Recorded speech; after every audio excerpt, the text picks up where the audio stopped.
प्यारे बच्चों, Jeevan Jyoti coaching class में आज मनोविज्ञान की क्लास में मैं राकेश सर।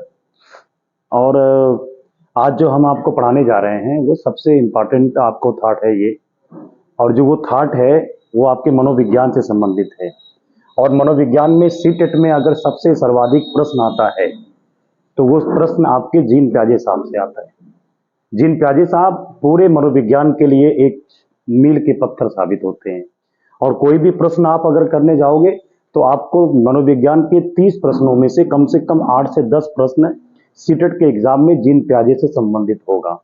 खैर, देखते हैं आज जीन प्याजे साहब के बारे में कि जीन प्याजे साहब की अवधारणा क्या बनती है, या जीन प्याजे साहब जो थे इन्होंने क्या सिद्धांत अपने दे रखे। कहा जाता है कि जीन प्याजे साहब जी का जन्म 1896 में एक स्विट्जरलैंड देश में हुआ था। इनका जन्म 1896 में एक देश पड़ता है स्विट्जरलैंड में हुआ था। 1896 में स्विट्जरलैंड में हुआ था। और जीन प्याजे साहब के बारे में यह भी कहा जाता है कि इन्होंने 1896 से लेकर 1980 में इनकी मृत्यु हुई। इतने काल के भीतर इन्होंने बहुत एक्सपेरिमेंट किया अपने जीवन में। जीन प्याजे साहब ने जो सिद्धांत दे रखा था 1896 के बाद, जो अपनी एक किताब दी द थॉट ऑफ, बड़ी किताब उनकी थी, द थॉट ऑफ लाइन करके थी। उस किताब के माध्यम से इन्होंने साबित किया कि कैसे बच्चे अपने विवेक के आधार पे, संज्ञान के आधार पे, संवेदनाओं के आधार पे सीखते हैं। और उसी आधार पे हमें बच्चों को सिखाना पड़ता है। जैसे मान लेते हैं इनके सिद्धांत जो इन्होंने दिया था, उस सिद्धांत का नाम है संज्ञानात्मक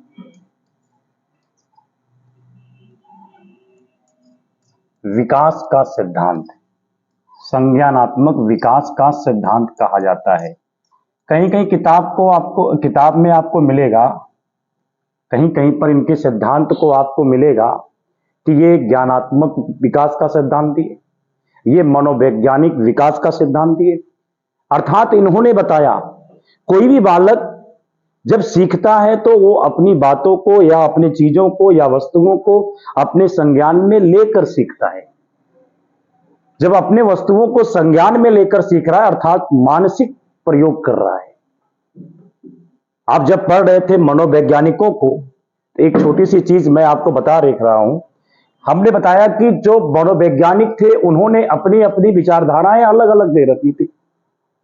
किसी ने दिया था कि बालक व्यवहार के माध्यम से सीखता है। आपने थॉर्नडाइक, स्किनर, पावलोव का नाम सुना होगा। यानी कि किसी के व्यवहार, बिहेवियर को देख के बालक सीखता है। उसमें अभिप्रेरणा, उसमें पुनर्वलन, उसमें उद्दीपक, उसमें अनुक्रिया। यानी कि ये 4 थॉट ऐसे होते हैं, बालक किसी की बातों को सुनकर के सीख लेता है। जिसे हम लोग कहते हैं ना कि किसी बातों में सीखना, अभिप्रेरणा यानी मोटिवेशन करके सीखा। कुछ में ये देखा जाता है कि बालक किसी के उद्दीपक, जिसे स्टिमुलस कहते हैं, उद्दीपक के आधार पर सीख लिया कि वो इस कंपटीशन को क्वालिफाइड किए तो हम भी करेंगे। वहीं पर कुछ बालक रिस्पांस यानी अनुक्रिया के माध्यम से सीखते हैं, खुद पढ़ते रहते हैं और खुद सीखते रहते हैं। और कुछ लोगों ने पुनर्वलन का, रिफॉर्मेंट का नाम भी दे दिया कि बच्चों को पुश करते हैं, पुनर्वलित करते हैं तो वो बालक क्या करते हैं, सीखते हैं। वो तो व्यवहारवादियों ने बताया। कुछ लोगों ने कहा नहीं, व्यवहार से बालक में सीख या नहीं आती। कुछ लोगों ने कहा बालक में संज्ञान से सीख आती है। संज्ञानात्मक से या संज्ञान से सीख आती है। संज्ञानात्मक को जानने के लिए आपको आगे पढ़ाया भी जाएगा। संज्ञानात्मक को जानने के लिए हमको सबसे पहले प्रस्तुतिकरण पर ध्यान देना पड़ता है। प्रस्तुतिकरण के बाद उसमें 3 टॉपिक बनती है कि किसी का नाम, फिर उसकी पहचान, फिर उसकी व्याख्या। 3 चीजें इसमें निकलकर प्रस्तुतिकरण में आती है। फिर बालक उसको फिर संज्ञान में लेता है, और संज्ञान में लेने के बाद फिर वही बालक उस समस्या क्या करता है भाई, समस्या का समाधान कर लेता है। तो उसे हम लोग क्या कहते हैं, ये बालक अपने संवेदनाओं या संज्ञान के माध्यम से सीखा है। बात समझ में आ रही है? जैसे कोई बालक के पैर के नीचे कोई सांप वाप या जानवर कोई भी अगर आ गया तो तुरंत उसके नर्वस सिस्टम पर इसका मतलब सारी चीजें जाती है। नर्वस सिस्टम पे जाने का मतलब है कि मेरे पैर के नीचे कुछ आया, उसके नर्वस सिस्टम या संवेदनाओं के माध्यम से उसके मस्तिष्क में यह बात थी आई कि मेरे शरीर के नीचे कुछ है। उसका नाम जानना चाहा, उसकी पहचान किया, विषैला है कैसा है, फिर व्याख्या किया कि इससे क्या हो सकता है। अब उससे बचने के लिए उसने अभी विवेक अपने संज्ञान में लिया, उसे अपने विवेक में लिया, बौद्धिकता में लिया कि कैसे बचा जाए, और लास्ट में उस समस्या का समाधान वो कर देता है। ऐसे बालक जो लोग किसी संवेदनाओं के माध्यम से सीख लेते हैं, किसी के जो 5 ज्ञानेंद्रियां कर्मेंद्रियां होती हैं उनके माध्यम से सीख लेते हैं, तो निश्चित तौर पे वो बालक संज्ञान के माध्यम से सीखा रहता है। तो ये संज्ञानात्मक विकास का सिद्धांत के नाम से हम लोग इसको जानते हैं। खैर आगे देखते हैं संज्ञानात्मक विकास के सिद्धांत के इस प्रोफाइल को क्या है इसके बारे में। अब बात इसमें आती है संज्ञानात्मक विकास के सिद्धांत में इन्होंने दिया तो ये बताया कि बालक कोई भी चीज सीखता है वो अपने संज्ञान के माध्यम से ही सीखता है, और जब बालक अपने संज्ञान के माध्यम से सीखता है तो उसके लिए संज्ञानात्मक को इन्होंने 2 भागों में डिवाइड किया। एक भाग में जो डिवाइड किया उसको संगठन कहा जाता है, और दूसरा जो भाग डिवाइड किया उसको अनुकूलन कहा जाता है। ठीक है, बालक कोई भी सीखता है जीन प्याजे के अनुसार संज्ञान के माध्यम से सीखता है, तो एक संगठन और एक अनुकूलन, ये दोनों उसके एक हिस्से होते हैं, इसके एक रूप होते हैं। और फिर अनुकूलन को भी 2 भागों में डिवाइड करते हैं। इसको कहते हैं हम लोग हैं आत्मसातीकरण,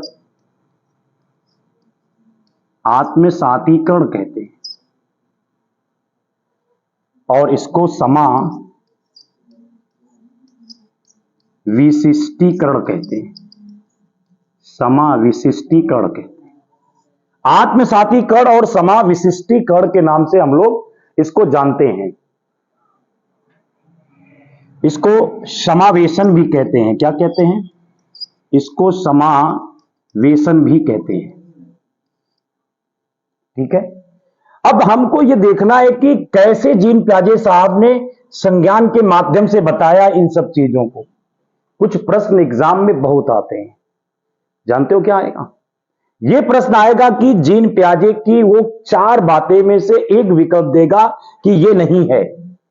उसमें एक दे देगा संगठन, एक दे देगा अनुकूलन, एक आत्मसातीकरण, एक समाविशिष्टीकरण। इसमें से एक विकल्प नहीं देगा, कोई और विकल्प देगा कि इनके अंतर्गत संज्ञानात्मक के रूप कौन नहीं है। तो 4 विकल्प आप याद करिए, जब भी किसी कक्षा में या सीटेट का पेपर देने जाइएगा तो उसमें अनुकूलन, संगठन, आत्मसातीकरण, समाविशिष्टीकरण ऐसे तथ्य आएंगे तो पकड़ लीजिए कि ये तथ्य जीन प्याजे साहब के हैं। और ये कैसे क्या है इसको हम बता ही रहे हैं। यह कहा गया कि संज्ञान के माध्यम से बालक सीखते हैं, तो संज्ञान के माध्यम से पहला संगठन होता है। संगठन में 2 चीजें आती हैं, एक प्रत्यक्षीकृत और एक बौद्धिकता। ये 2 चीजें जो आती हैं ये किसमें आती है? संगठन में आती है। प्रत्यक्षीकृत, बालक अपने जीवन में कोई वस्तु को सीधा डायरेक्ट पहली बार देखा, जब पहली बार देखा तो प्रत्यक्षीकृत हुआ। भाई प्रत्यक्ष रूप से देखा तो उसी में वो शामिल हो गया, ये प्रत्यक्षीकृत है। ये किसमें? संगठन में आएगा। दूसरी बात है बौद्धिकता। अब उसने अपने मस्तिष्क में इस बौद्धिक विचार को ले लिया कि ये चीज है क्या। जैसे एग्जाम्पल के तौर पे एक बच्चा अपने दादा के साथ कहीं गया और उसने देखा कि बाबा ये क्या है। दादाजी ने कहा कि ये क्या है? एक फूल है। क्या बताया गया? यह एक फूल है, यह एक फूल है। बहुत ध्यान से पढ़िएगा, यानी कि यह बालक के माइंड में बौद्धिक रूप से आ गया कि फूल एक ऐसा होता है, ये एक फूल होता है। अब उसके बाद डायरेक्ट देखा तो इसने जान लिया कि ऐसे होते। अनुकूलन का मतलब सिर्फ एक होता है, पूर्ण ज्ञान और नवीन ज्ञान में संतुलन बनाना, इसका मतलब क्या हो गया? अनुकूलन में। पूर्व ज्ञान और नवीन ज्ञान में संतुलन बनाना, यह हो गया अनुकूलन। और अनुकूलन के दो पार्ट बताए गए, आत्मसाती कण, समाविशिष्टि कण। इसमें बताएंगे हम आत्मसाती कण, समाविशिष्टि कण में देखेंगे। इसका तात्पर्य होता है आत्मसाती कण का कि नवीन ज्ञान का प्राप्त होना, ये हो गया। अभी आपको समझाएंगे कहानी के माध्यम से। दूसरा समाविशिष्टीकरण,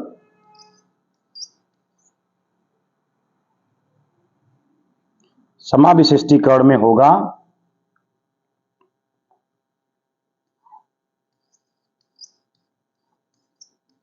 पूर्व ज्ञान में परिवर्तन करके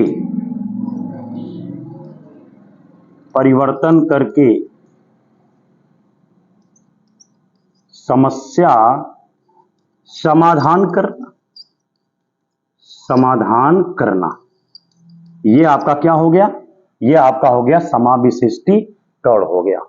देखिए, बालक ने पहली बार कोई एक फूल देखा, अपने दादाजी से पूछा ये क्या है, उन्होंने कहा ये क्या है? फूल है, अर्थात संगठन उसके मन में बना। पहली बार कोई चीज देखा तो वो क्या हो गया? प्रत्यक्ष रूप से देखा तो प्रत्यक्षीकृत हो गया। और उसके बाबा ने कहा ये फूल है, तो उसने अपने बौद्धिकता में, अपने मस्तिष्क में एक फिगर बना लिया, जानकारी ले लिया कि ये क्या होता है? एक फूल है, ऐसा जो रहेगा। ये तो इसने संगठन बनाया। अर्थात बालक अपने जीवन में जो चीज पहली बार देख रहा है और अपने बुद्धि विवेक में रख ले रहा है, वही क्या हो गया? संगठन हो गया। वही जब अनुकूलन की बात आती है तो अनुकूलन में दो चीजें दिखाती है सामने।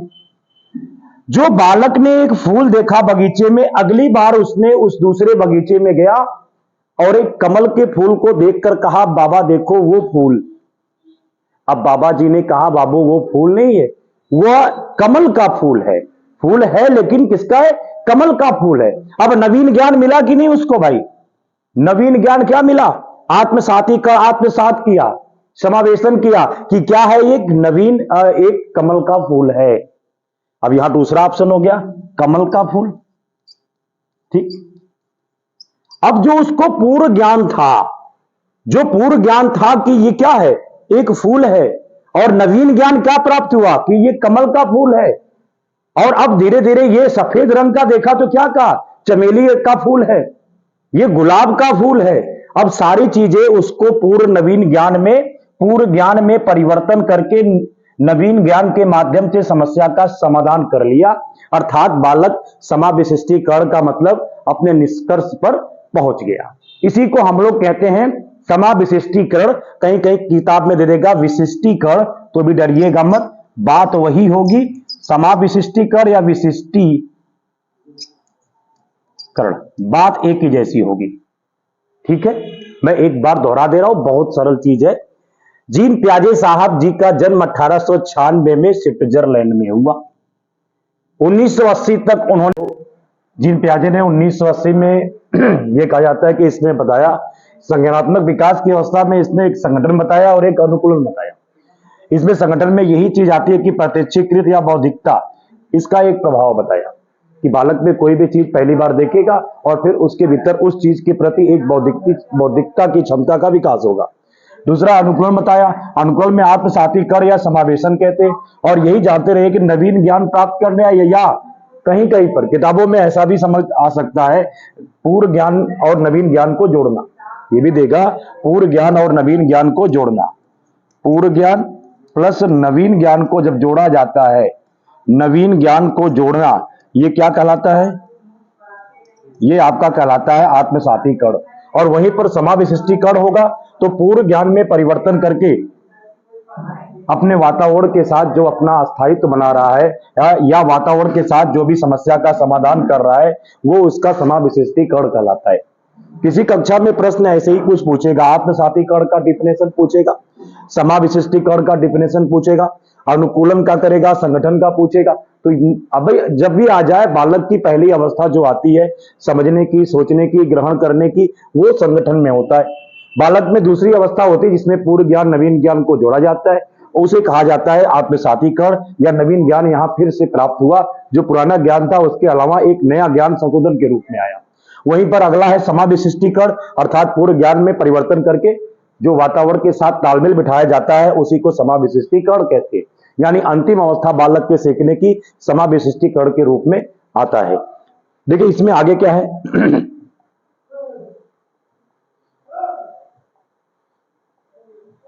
आगे के बारे में पूछेगा। एक प्रश्न आता है स्कीमा,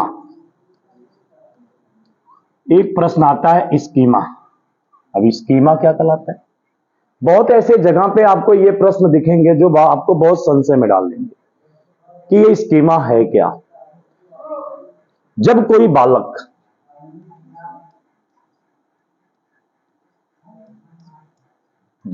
बालक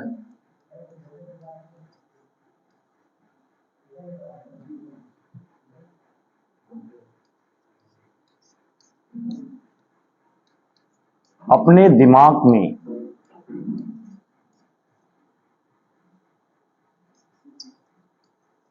कुछ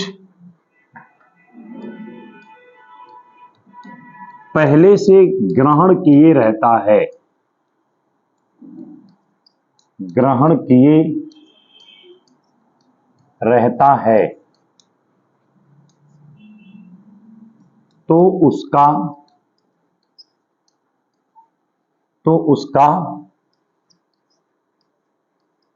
उपयोग करके किसी विषय वस्तु पर, किसी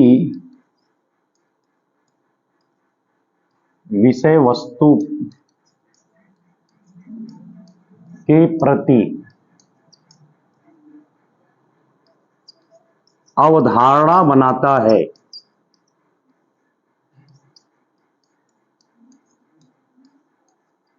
तो उसी को कहते क्या है? स्कीमा। बात समझिएगा। जब कोई बालक अपने दिमाग में पहले से ग्रहण किए रहता है, क्या कुछ शब्द, कुछ विचार पहले से ग्रहण किए रहता है, तो वो जो ग्रहण किया है उसका उपयोग करके किसी विषय वस्तु के प्रति एक धारणा बना लेता है, उसी को स्कीमा कहते हैं। बात तो है जो आपके लिए कठिन भी हो सकती है। अब जब बात है उसमें कठिनता की बात है तो आप एक उदाहरण समझ सकते हैं। उदाहरण क्या होता है? जब हम जो है पढ़ते हैं तो अगर किसी ने कोई बात भी कहा, नाम लिया किसी वस्तु का, अगर किसी ने नाम दिया ताजमहल का, तो आप क्या कहते हैं? आपके मस्तिष्क में एक प्रतिबिंब बनता है किसका? ताजमहल का। क्या जीवन में कभी आपने ताजमहल को देखा नहीं होता, किताबों में, इमेज में, कहीं भी, तो क्या वो धारणा आपके मन में बन पाती? कभी नहीं बन सकती। आपके भीतर एक स्टोर था और उस स्टोर को आपने तुरंत, उस बात जो आई तो आपने उस स्टोर का उपयोग कर दिया। कोई कह दिया लाल किला, तुरंत आपके मन में एक इमेज बनी। किसी ने कह दिया कमल, तो जिस रंग का कमल होता है, जैसे होता है, आपके मन में वो इमेज बनेगी। बस वही तो कह रहा है। जब कोई बालक अपने दिमाग में पहले से जो ग्रहण किए रहता है उसका उपयोग करके, यहां तक तो समझ में, उसका उपयोग करके किसी विषय वस्तु के प्रति अवधारणा बनाता है कि अब गुरुजी ने कहा, जो कहा वो अवधारणा मैंने बना लिया, उसी को कहा जाता है स्कीमा। गारंटी दे रहा हूं ऐसे प्रश्न बहुत कम आते हैं समझ में लोगों को, लेकिन आप इस स्कीमा के बारे में जानते रहिए। छोटा सा एग्जाम्पल समझते रहिएगा कि बालक जो कुछ भी करता है उसके मन में अगर जो चीजों का पहले से उपयोग कर लेता है तो उसके मन में पहले से, या उसके मस्तिष्क में, या उसके दिमाग में वो चीजें पहले से स्टोर रहती है, इकट्ठी रहती है। जो किसी ने कहा तुरंत उसने उस चीज को अपने दिमाग से इमेज बना करके पढ़ना शुरू किया। अक्सर लोग कहते हैं सर जी पढ़ते समय दिमाग नहीं काम करता, 2-4-5 मिनट के बाद फिर पढ़ना छोड़ देते हैं। ये इसके लिए स्कीमा लाया गया। मन तो करता है खूब पढ़ा जाए, जब पढ़ना शुरू करते हैं हम लोग हैं तो कोई 10 मिनट, कोई 5 मिनट, कोई 25 मिनट के बाद फिर जो है नहीं पढ़ता। क्यों नहीं पढ़ता? क्योंकि स्कीमा जैसे तथ्य उसके सामने नहीं आते, उसके मन में कोई विचार और भी आ जाते। उसके मन में जो विचार थे पढ़ने के, मुझे जॉब चाहिए, तब तक तो वो पढ़ा। जो उसके भीतर जो मन में विचार था, फिर उसने सामाजिक विचार कुछ ले लिया, या उसका मन खेलकूद की तरफ चला गया, या उसका मन पैसे की तरफ चला गया। अब जो धारणा उसने किसके प्रति बनाई थी, वो धारणा में विचार स्टोर कई चीजों का है। अब जो कई चीजें दूसरी चीज भी उससे टकराएंगी, तो निश्चित तौर पे वो बालक उस धारणा, उस जो किसी विषय वस्तु के प्रति जो धारणा बना रहा है नौकरी के लिए, वो धारणा उसकी विकसित हो जाती है। तभी वो पढ़ाई डिस्टर्ब हो जाती है और वो छोड़ देता है। इसलिए पढ़ते समय आप हमेशा कंटिन्यू, अगर एकाग्रचित होकर किसी विषय वस्तु के प्रति पढ़ रहे हैं कि मुझे जॉब लेनी है, तो आप कामयाब रहेंगे। कुछ बच्चों की शिकायत आती है, सर जी ऐसा ऐसा कर पढ़ते समय हमारे घर के हालात ठीक नहीं, हम ऐसे हैं, या हम पैसे नहीं हो। देखो, हर आदमी की जो ईगो होती है, जो आदमी की तकलीफ होती है, दर्द होती है ना, वही उसको कामयाबी दिखाती है। हम बार बार फेल हों तो इसका मतलब है कि हम अपने अंदर उस चीज को ठान लें, किसी से छिपाए नहीं कि हम फेल हैं। ये कहें कि हाँ हम फेल हैं, वो धारणा बना लें अपने प्रति, तो स्कीमा के रूप में निश्चित तौर पे आप कामयाबी के शिखर पर पहुंच जाओगे। बाकी तो बात की बात है। तो ये स्कीमा का एक तथ्य था जो मुझे लग रहा है आपको ऑलरेडी समझ में आ गया होगा। अब अगला एक और इंपॉर्टेंट है, जीन पियाजे साहब ने संज्ञानात्मक विकास की 4 अवस्थाएं बताया है। संज्ञानात्मक विकास की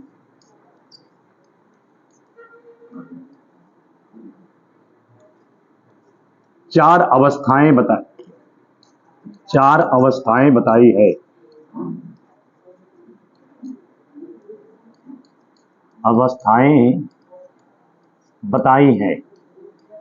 अब वो 4 अवस्थाएं कौन होती हैं, ये भी जानते हैं। संज्ञान के माध्यम से बालक सीखता है तो 4 तरीकों से सीखता है, ये बताया गया है। 4 अवस्थाएं हैं या 4 स्तर हैं, जो भी समझ सकते हैं। पहली जो अवस्था है या स्तर है, उसे हम लोग कहते हैं संवेदी गामक अवस्था। पहली अवस्था आती, सबके बारे में एक एक करके बताएंगे। इस अवस्था को इन्होंने बताया कि जब बालक 0 से 2 वर्ष का होता है, तो इस अवस्था को उन्होंने बताया ये संवेदी गामक की अवस्था होती है। दूसरी अवस्था बताई पूर्व संक्रियात्मक अवस्था। देखो, यहां से क्वेश्चन के आंसर बहुत बनते हैं। पूर्व संक्रियात्मक अवस्था से, जो 2 से लेकर के 7 वर्ष का जब बालक होता है, तो वो उस अवस्था को जीन पियाजे ने क्या बताया, पूर्व संक्रियात्मक अवस्था। तीसरी अवस्था को इन्होंने बताया मूर्त संक्रियात्मक अवस्था।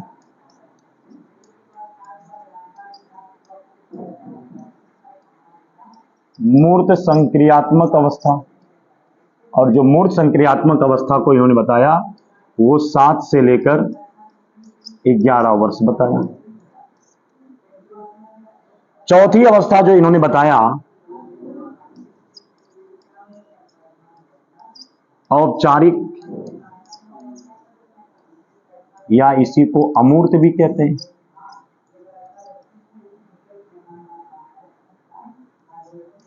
संक्रियात्मक अवस्था।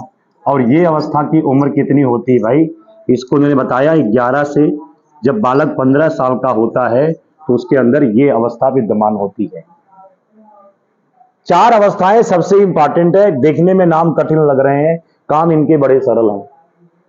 तो बालक कोई भी चीज अपने संज्ञान के माध्यम से सीख रहा है, अपने ज्ञानेंद्रियों के माध्यम से सीख रहा है, तो वो 4 तरीके इसके उन्होंने बता रखे हैं। 4 तरीके वो कौन कौन से हैं, इसको हम लोग देख लेते हैं। उन 4 तरीकों में पहला हम लोग देखते हैं, जब बालक पैदा होने के 2 के बाद और 2 साल तक के बीच की अवस्था जो होती है, इसको इन्होंने संवेदी गामक की अवस्था बताया है।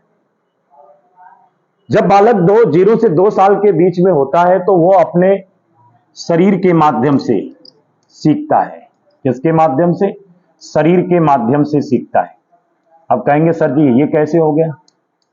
शरीर के माध्यम से सीखने का मतलब क्या हो गया कि बालक 0 से 2 साल की अवस्था में अगर पैदल भी जाने का प्रयास करता है तो गिर जाता है। इसलिए बालक कोई चीज वस्तु पकड़ने के लिए अपने भोजपुरी शब्दों में कहते हैं बकैया खींचना, या घुटुरवन के बल वो जल्दी जल्दी चलता है, उस चीज को पाता है। उसने समझ गया कि अपने दोनों ठेहुनों को, घुटनों को, अपने दोनों ये हाथों को ऐसे ऐसे करेंगे तो वो जल्दी पहुंच जाते हैं। पहले वो प्रयास करता है, 0 साल के बाद जब स्टार्टिंग होती है तो वो हाथ पैर मारता है अपने पेट को उस पर रख कर कि जल्दी से उस चीज को पाऊं, लेकिन पा नहीं सकता।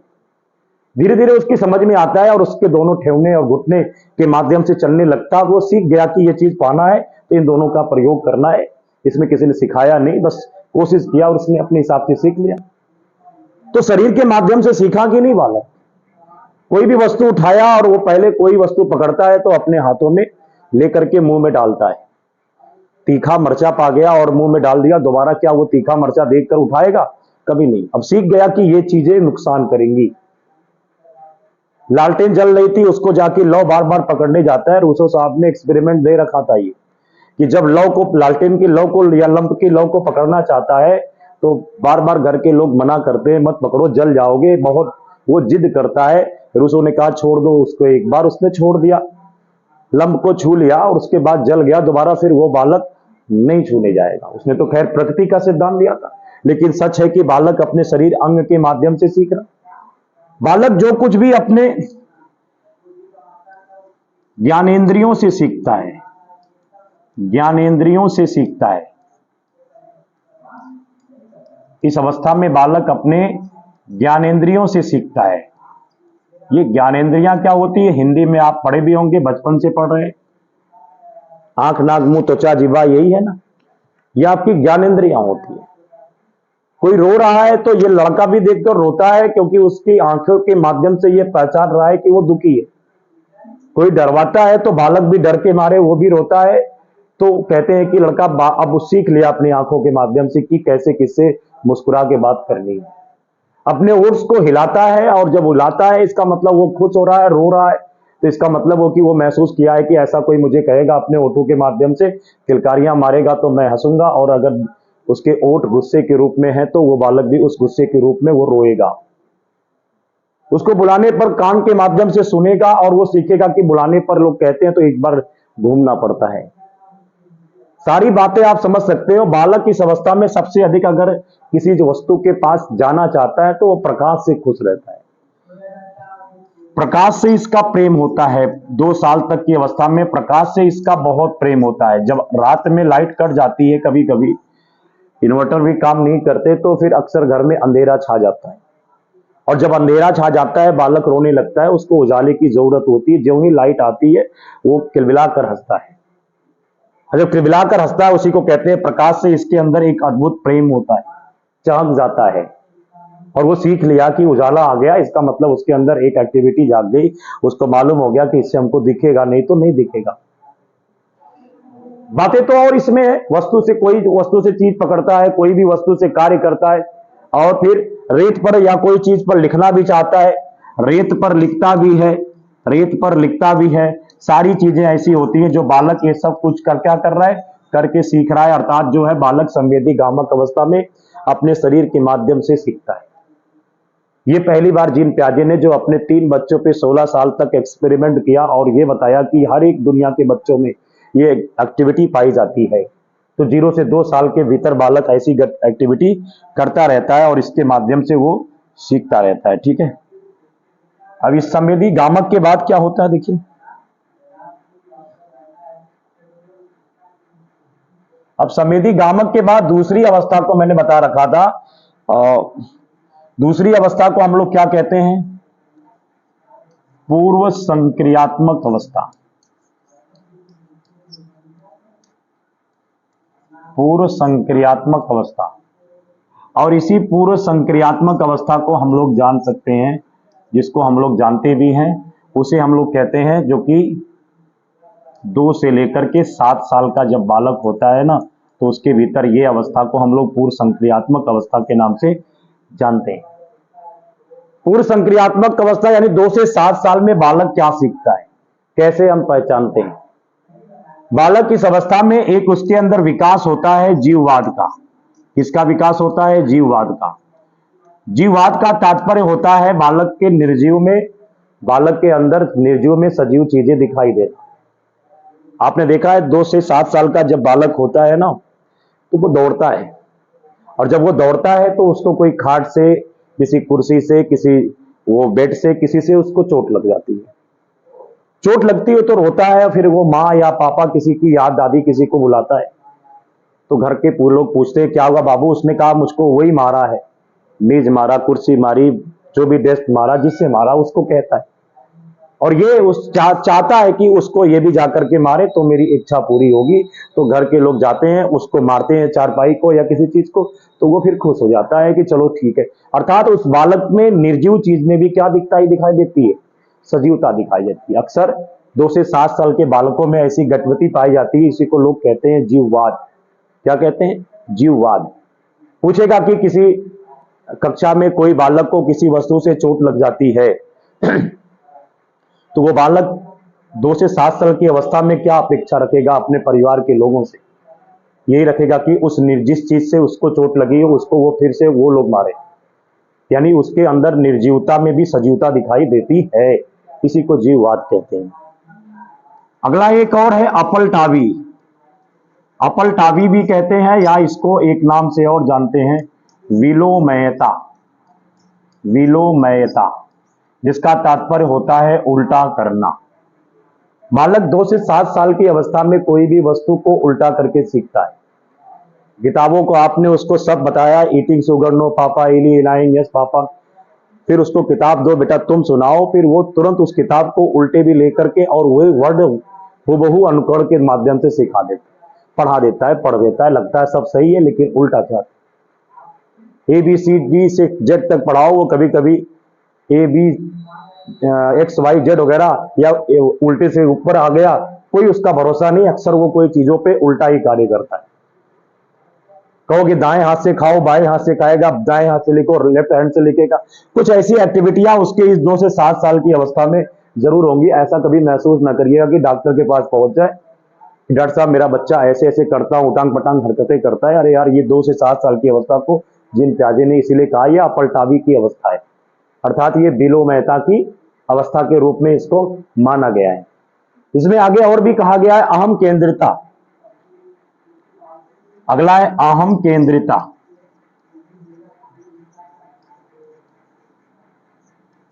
अहम केंद्रिता से क्या तात्पर्य होता है? बालक के अंदर एक अहम केंद्रिता, यानी कि वो स्वयं को महसूस करता है कि जो कुछ हूं वो मैं खुद हूं, जो मैं कहूंगा वही सही है। मैं क्या, मुझको ऐसी चीज ऐसे चाहिए तो चाहिए। एक छोटी सी एग्जांपल की कहानियां पढ़े हो। एक बार अकबर के सामने बीरबल गए, उन्होंने लेट कर गए, तो कहे क्यों लेट किए? तो अकबर ने पूछा बीरबल से, तो बीरबल ने कहा साहब लड़का खिला रहे थे। कहा अरे लड़का खिलाने में इतना देर? कहा साहब दुनिया का सबसे कठिन काम होता है क्या, लड़का खिलाना। उसने कहा ठीक है लड़का बन जा रहा हूं। क्या ठीक है साहब आप बन जाओ। तुरंत इसने रोने लगे बीरबल लड़के बन करके, और वो मां बन गए अकबर।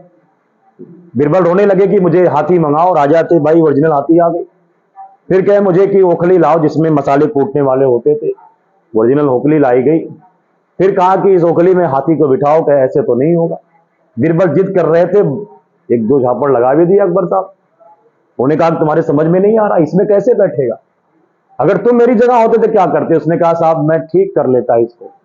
कहा तब बन जाओ। वो बन गए और कहा कि बुलाओ। अब ये भी कहे कि हाथी लाओ, ये मिट्टी की हाथी मंगा दिए बीरबल। ओखली लाओ, मिट्टी की छोटी ओखली ला दी। कहे बिठाओ, आराम से बिठा दिए। ये होते हैं बच्चे, और बच्चों को कंप्रोमाइज करना इस व्यवस्था में बड़ी कठिन चीज है। वो टॉपिक पूरा अहम केंद्रिता पे डिपेंड है कि नहीं है। अहम केंद्रिता, बालक जो कुछ कह दिया उसको तो करना ही करना है। अब वो आपके ऊपर बड़ा माइंड वो मेकअप करना है कि आप उस बालक को कैसे संतुष्ट कर सकते हैं। कर लिए तो ठीक है। बालक की इस अवस्था में अहम केंद्रिता, जीववाद और पलटावी विलोमयता के बाद एक और अवस्था होती है कि इसमें बालक कोई चीज भी सीखता अगर है ना, तो सबसे बड़ी बात होती है इस चीज में, जब 2 से 7 साल में सीखता है वो बालक है, तो उसे सही गलत का अनुपात का पता नहीं रहता। सही गलत के अनुपात का पता नहीं रहता, अनुपात का पता नहीं रहता। अर्थात वो बड़ा छोटा नहीं समझता है। उसको अगर गद्दा रख दिया जाए 5 किलो का और उसी के सामने 10 किलो का बाट रख दिया जाए, तो उसको कहा जाए कौन ज्यादा है, वो तुरंत कहेगा गद्दा ज्यादा 5 किलो वाला, जबकि बाट 10 किलो वाला नहीं कहेगा, क्योंकि उसको सही गलत के अनुपात करने की अवस्था 2 से 7 में नहीं होती है। अक्सर कुछ लोग सोचते हैं मेरा बच्चा ये नहीं बता पा रहा, बहुत कमजोर पढ़ने में। अरे भाई 7 साल तक वो नहीं बता पाएगा, 7 साल तक वो डिफरेंट में रहेगा कि ये है क्या, इसको मैं कैसे बात करूं। इसलिए बालक में सही गलत का अनुपात नहीं होता है, अंतर स्पष्ट नहीं कर पाता है, आरोही अवरोही भी इस अवस्था में नहीं पढ़ पाता है।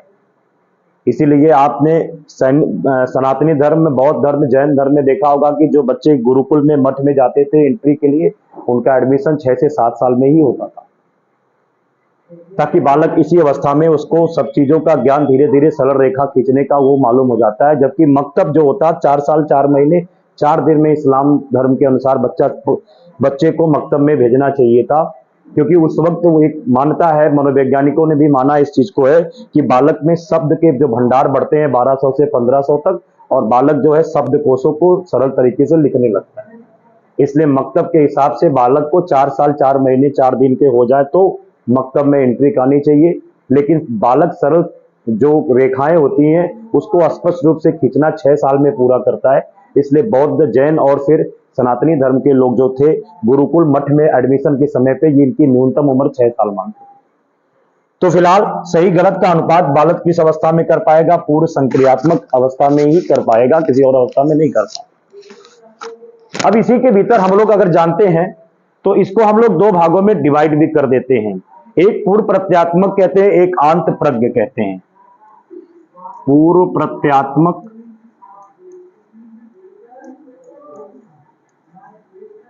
और एक है आंत प्रज्ञ।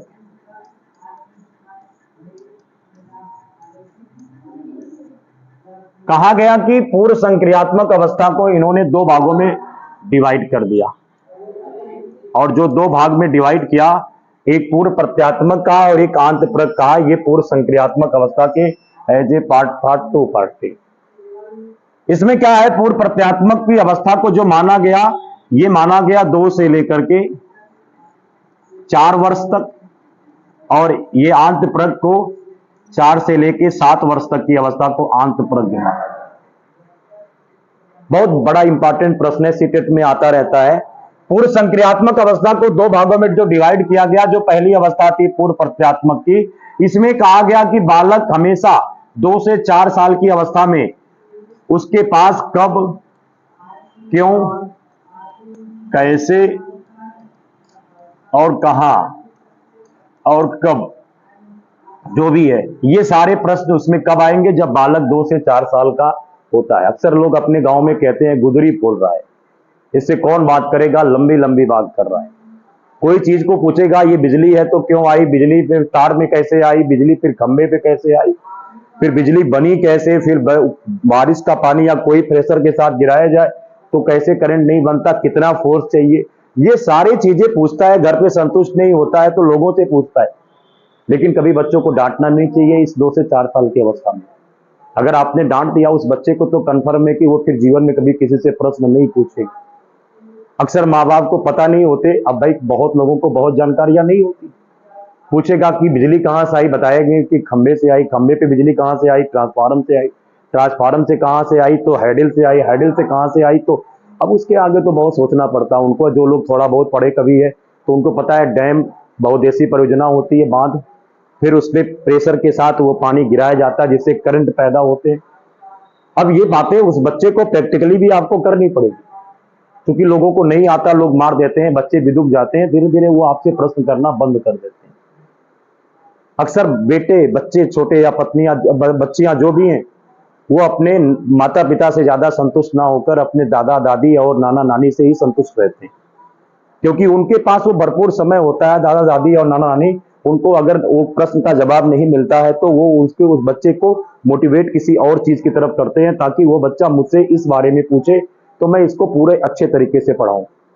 जो परिवार के लोग अपने बच्चों को घर से लेकर के शहर चले जाते हैं, अपने माँ बाप को अपने छोड़ करके, यानी कि उस बच्चे के दादा दादी को छोड़ करके दूर चले जाते हैं, उन बच्चों के संस्कार कभी नहीं आते। ऐसा नहीं कह रहा हूं कि नहीं आते, आते हैं, जैसा कल्चर उनका होगा, लेकिन उस बच्चे के अंदर कब, क्यों, कैसे के प्रश्न जो गांव में रह करके अपने दादा दादी के साथ आते थे, अब उनके पास वो नहीं आ सकते। और जब वो नहीं आ सकते, इसकी वजह क्या है कि वो संतुष्ट अपने उन्हीं से होते हैं। उस बुजुर्ग अवस्था में एक माँ बाप को सहाय की जरूरत होती है कि कोई उससे बैठ के बातें कर ले, और जितना वो खेत के बारे में, किसान खलिहान के बारे में पूछेगा, उसके दादा दादी उससे संतुष्ट करते रहेंगे, बच्चा उनके साथ हमेशा खुश रहेगा। उनके बचपना को कभी हमको छीनना नहीं चाहिए।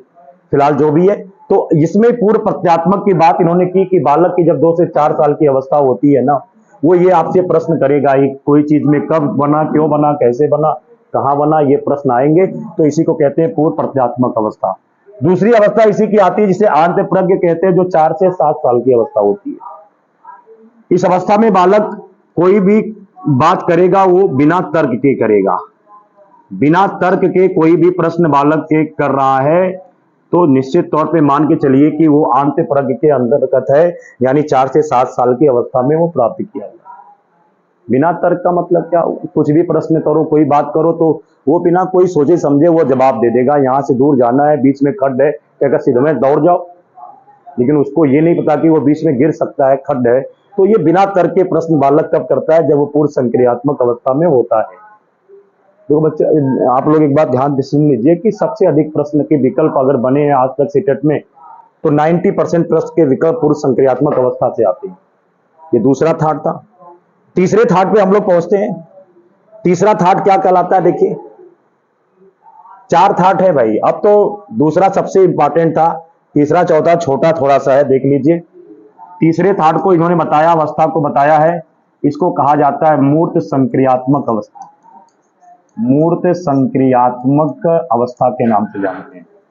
ये मूर्त संक्रियात्मक अवस्था किसे कहते हैं, कब तक की होती है? मैंने बता रखा था आपको कि ये 7 वर्ष का जब बालक होता है और 11 वर्ष तक रहता है, तो उसकी अवस्था को लोगों ने क्या कहा है? उस अवस्था को इन लोगों ने कहा है मूर्त संक्रियात्मक अवस्था। आपने देखा कि बालक सही गलत का अनुपात नहीं कर रहा, आरोही आरोही क्रम को सीख नहीं पा रहा है, लेकिन जब बालक मूर्त संक्रियात्मक अवस्था का होता है तो वो सही गलत सीखने लगता है, सही गलत सीख लेता है, सीख लेता है। अनुपात करने आने लगता है, अनुपात कर लेता है। ये भी किस अवस्था में करता है? इसी अवस्था में अनुपात कर लेता है।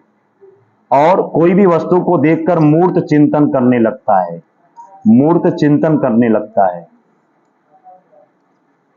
अब आपको पता है ये मूर्त चिंतन करने का मतलब, मूर्त संक्रियात्मक का मतलब, कोई वस्तु को देखकर बालक उस पर चिंतन करेगा, बिना देखे नहीं कर सकता। 7 से 11 साल का जब बालक होता है, कुछ वस्तु देखेगा तब जिद करेगा, नहीं तो कभी नहीं कर सकता। उसी को मूर्त मतलब मूर्ति, और मूर्ति को कोई चीज को देखकर ही तो वो करेगा। चिंतन तभी कर सकता है, बिना देखे वो चिंतन नहीं कर सकता। जिसे काल्पनिक कहते हैं या अमूर्त चिंतन कहते हैं, वो नहीं कर सकते। मूर्त चिंतन बालक इसी अवस्था में करता है। इस चीज को आपको बहुत अच्छे सटीक तरीके से जानना पड़ेगा। अगली चीज है अनुपात कर ले रहा। अब यहीं पर बालक आरोही भी सीख जाएगा, और क्या सीख जाएगा? अवरोही। ये दोनों चीजें वो कहां सीख जाएगा? इसी अवस्था में सीख जाएगा। बड़ी इंपॉर्टेंट बात है, आरोही अवरोही यानी कि डिसेंडिंग और असेंडिंग दोनों सीख जाएगा। बालक इसी अवस्था में दिन, तारीख, महीना, ये सब चीजें बालक, समय, ये सब बालक कहां से सीख रहा है? किस अवस्था में सीख रहा है? ये 7 से 11 वर्ष की अवस्था में बालक ये सारी चीजें सीख लेता है। इसी को गणितीय अवस्था भी कहते हैं। बहुत इंपॉर्टेंट चीज है, ये गणितीय अवस्था भी है। गणितीय अवस्था का मतलब जो बालकों को सिखाया जाता है, मैथ का टीचर पढ़ाता है, बालक के सामने एक प्रूफ रखता है, एक सिद्ध करने के लिए प्रश्न रखता है, उसका आंसर भी देता है कि इसके मीन से ये। इसलिए इस अवस्था को हम लोग मूर्त संक्रियात्मक अवस्था को गणितीय अवस्था का नाम दिए। कोई भी मैथ का टीचर बिना देखे कोई प्रश्नों को हल थोड़ी नहीं करेगा, उसके सामने एक समस्या आएगी तो उसका वो जवाब देता है। इसलिए इस अवस्था को हम लोग क्या कहते हैं? गणितीय अवस्था कहते हैं। बहुत सिंपल सी बात है। इस संक्रियात्मक अवस्था में बालक में लगभग लगभग कई चीजों का ज्ञान आ जाता है। इसके बाद अगला इसमें हम लोग देखते हैं, मूर्त संक्रियात्मक के बाद एक अवस्था आती है जिसे अंतिम अवस्था भी कहते हैं, चौथी अवस्था भी कहते हैं। इनसे भी प्रश्न बहुत पूछता है, जिसको कहा जाता है औपचारिक, या इसको कहते हैं अमूर्त। संक्रियात्मक अवस्था, संक्रियात्मक अवस्था। और ये अवस्था कहां से कहां तक होती है? 11 से लेकर जब बालक 15 वर्ष का होता है ना, तो इस अवस्था को हम लोग कहते हैं क्या, कौन सी अवस्था? औपचारिक या अमूर्त। अमूर्त का मतलब बिना देखे कल्पना करना, अर्थात बालक में कल्पना शक्ति का विकास। बालक में कल्पना का प्रारंभ किस काल में होता है? औपचारिक संक्रियात्मक अवस्था में होता है। बालक में अमूर्त चिंतन, बिना देखे सोचे चिंतन करना, ये बालक में कब होता है? जब उसकी अवस्था 11 से 15 साल की होती है। बिना देख करके किसी चीज पर वो चिंतन कर लेता है कि आज मैं शिमला जा रहा हूं, और शिमला जा रहा हूं तो उसके लिए उसके भीतर ये चीजें बहुत जल्दी फेमस होती है। इसके भीतर बालक स्मरण भी करना शुरू कर देता है। स्मरण के साथ बालक मनन भी करना शुरू कर देता है। किस अवस्था में करता है? ये भी आपके 11 से 15 साल की अवस्था में जीन प्याजे के अनुसार करता है। अब तक नहीं स्मरण कर रहा था, दोहरा नहीं रहा था, मनन भी नहीं कर रहा था, लेकिन अब ये सारी बातें उसके जहन में आ रही हैं 11 से 15 में कि मुझे क्या करना है, क्या नहीं करना है। और इसी अवस्था में एक और क्वेश्चन भी आया था, निर्णय शक्ति। बालक में निर्णय शक्ति जो होती है ना, इसका विकास भी बालक की किस अवस्था में होता है? औपचारिक या अमूर्त संक्रियात्मक अवस्था में 11 से 15 साल की अवस्था। तो संज्ञानात्मक विकास की अवस्था जीन प्याजे ने 4 बता रखी थी। चारों अवस्थाओं में अगर क्वेश्चन आपके समझ में नहीं आ रहा है, मान लीजिए आना तो सब चाहिए, तो अब तक आप पूरा गेस किया हुआ प्रश्न बताया जा रहा है कि सेकंड विकल्प जो होता है, जिसे कहते हैं पूर्व औपचारिक संक्रियात्मक अवस्था या पूर्व संक्रियात्मक अवस्था कहते हैं, दूसरी अवस्था जो 2 से 7 साल की होती है, सबसे इंपॉर्टेंट अवस्था होती है। अक्सर क्वेश्चन वहीं से आते हैं, बाकी चौथे विकल्प